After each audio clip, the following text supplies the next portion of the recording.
DarthSabers.com. What did you grab? Cross guard. Oh, nice. Yeah.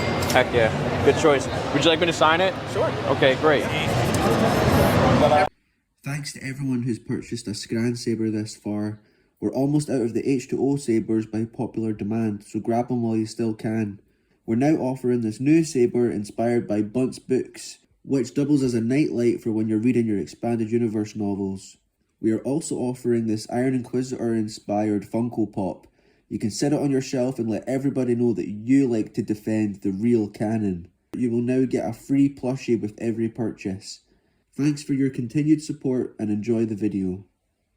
Right, so last week Nerd Theory spent over an hour talking about how Disney has mishandled the franchise and that everyone shouldn't support it.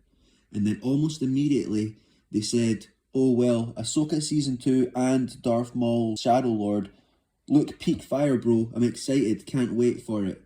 Right? These guys want to act like self-proclaimed George Lucas purists, real Star Wars fans, while getting away with promoting and praising the new stuff, which is the antithesis of George Lucas' Star Wars. They both admittedly don't have a lot of knowledge about the expanded universe that George Lucas approved.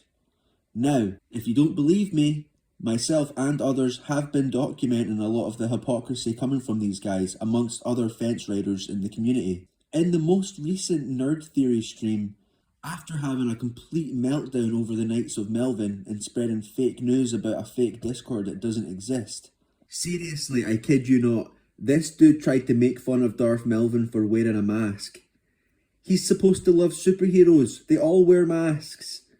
And then he claimed that Melvin was chronically online. This dude is literally a full-time YouTuber. He streams every single day. The dude is hashtag triggered because he's been exposed and he's got nothing to combat it with. The jig is up. Joshy Boy from the Den of Nerds decided to spend over an hour claiming that the expanded universe was unhinged. And then Theory, as usual, Theory didn't know anything that he was talking about and claimed things like Chewbacca's death were stupid. Have you read this book? Do you know about this lore? The death of Chewbacca, yeah, he died in NJO, which was I think it was a stupid decision. Yeah, so I watched a couple of videos on this. I watched some interviews. Prime. Died to save Han and his son. Yes, to save Anakin. Yes, so the whole this was something fans hated, guys. You know what I mean? Many of you guys were not there. And to be honest, like I wasn't really there. I wasn't like really engaged in it. Oh, you think that's stupid, do you? Well, George Lucas helped develop the series. And guess who's the one that approved Chewbacca's death? I guess you're calling George Lucas stupid as well. And he's the one that treated the NJO as sequel content as he was focused on the prequels. And even later stated that the original saga was about the father, the children, and the grandchildren. The original saga was about the father, the children, and the grandchildren. And I mean, that's not a secret to anybody. It's even in the novels and everything. This is because these guys haven't read the material and they don't know what they're talking about. The only reason they think this stuff is stupid is because they think it's stupid. There's nothing wrong with it. And people treat these guys like the stewards of Star Wars. They're absolutely clueless. And they don't like real Star Wars. They like whatever's on screen, whatever's easy to consume. So you be the judge. But there's this whole past of Star Wars. And I was like, you know, I know that Star Wars got pretty crazy. Like I was thinking of some wild stuff that has happened in the past. I went back and I was like, dude, Star Wars is crazy. What are some of the wildest things that ever happened in Star Wars, right? And I was actually like really shocked at how bizarre some of this stuff got. And I just want to shout out Eckhart's Ladder, because he helped me out with some of this stuff. I know he was a big EU guy. I'm not that well read on the EU. I'm not that well read on the EU. I'm not that well read on the EU. I'm not that well read on the EU. So let me read some stuff, some lines from this book. just to give you a feel here, chat, because you guys don't read and you're not going to go pick up this book. Let's be honest. So I'm going to read you a couple of moments here, so you can just get a little feel for this. Okay. Mm-mm. You guys don't read. You guys don't read. You guys don't read. You guys don't read. You guys don't read. You guys don't read. You guys don't read. You guys don't read. You guys don't read. No, Nerd Theory doesn't read. The chat knows more than they do. It's pathetic. And Josh knows less about the EU than Theory does. That's saying a lot. I'd get a book, I'd read some of it, and I just wouldn't be able to finish. Yeah. Unless I was like really enthralled, like A Series of Unfortunate Events, read all of those. Harry Potter books, I read those sometimes twice. There's a few books as a kid that I just couldn't put down. But for the most part, like a lot of the Star Wars books, like I would read them, and then I don't know, maybe I was too young and it was like too advanced for me. I don't know. I'm not that well read on the EU. I'm not that well read on the EU. I'm not that well read on the EU. I'm not that well read on the EU. Sequel trilogy ain't looking so bad. Sequel trilogy ain't looking so bad. Sequel trilogy ain't looking so bad. Sequel trilogy ain't looking so bad. Sequel trilogy ain't looking so bad. Sequel trilogy ain't looking so bad. I think it's important to have a few real fans that aren't afraid to voice their opinions, as long as there's a few of us who aren't despicable shills. So a big thank you to Lucasfilm for giving me a media badge so I can attend the event. Thanks to those big companies that support me and like what I'm doing, and it's truly awesome. Did you guys ever go to the Battlefront 2 when EA sent us out to Sweden a bunch of times? You guys went to Sweden? that, right? No, I went to Germany. I went to Gamescom. Like they sent me to Gamescom. I saw Gamescom. you there. I think we were the only ones that are really like, kind of like keeping it real and putting pressure on this thing, and kind of calling it out for what it is. We're just here to stay true to George and what he created when we were kids. So that's it, man. It's that simple. All you can do is just speak your mind and be loyal to George and his Star Wars, and that's it. I mean, what more do you... If anyone is going to hate on this episode, I'm going to seriously question their allegiance to George Lucas and Star Wars fandom. Like, I really will be like, what more do you want? Like, I think for me, while it was definitely canon breaking, and there's no way around it, it is canon breaking. It should not happen. At the end of the day, yes, it definitely goes against canon, against George's canon, but now it's something different, and I honestly don't mind. Now, do I want it to happen? Yeah, absolutely. I feel like the fandom is reborn. I really enjoyed this movie. It wasn't perfect, but it was great, and it was a good conclusion to the sequel trilogy. I really loved it. This was really an exceptional ending, and I really enjoyed it. I thoroughly enjoyed the film, and it was a beautiful ending to the sequel trilogy. And so far as doing the entire saga, sure, it wrapped it nicely in the end.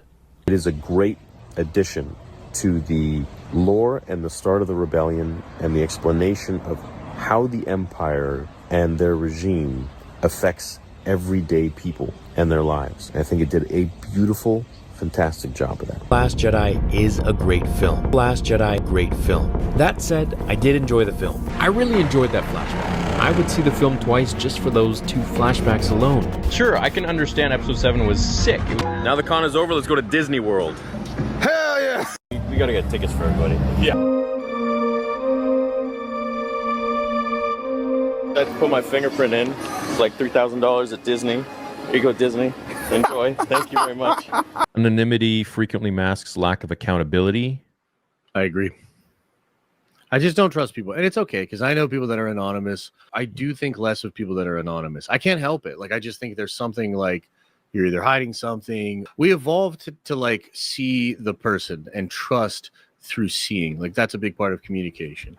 So the anonymous thing is like a reptilian, gross, it's like it's really like antisocial to me.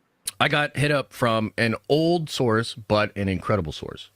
We need to talk. Recently, I was contacted by an old and trusted source that I have not heard from in a long, long time. I don't know for sure. Take it as a rumor for now, but this is coming from one of my best sources. Right, so this dude says that anonymous people should not be trusted, yet expects all of his audience to trust everything he says coming from these apparent sources that nobody knows who they are.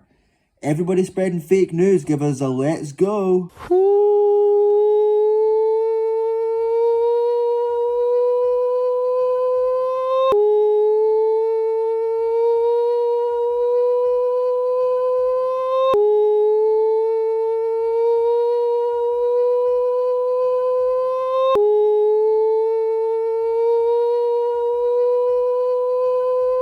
Let's go!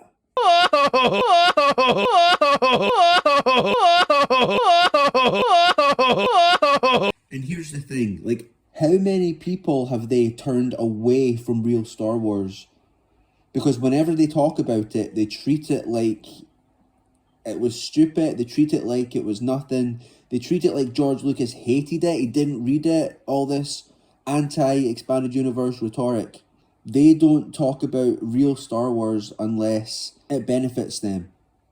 You know, oh, lore videos don't do well. That's because people know that you use ghostwriters. You're not reading this stuff. As for lore content, found a couple writers. People like to watch people and listen to people that know what they're talking about.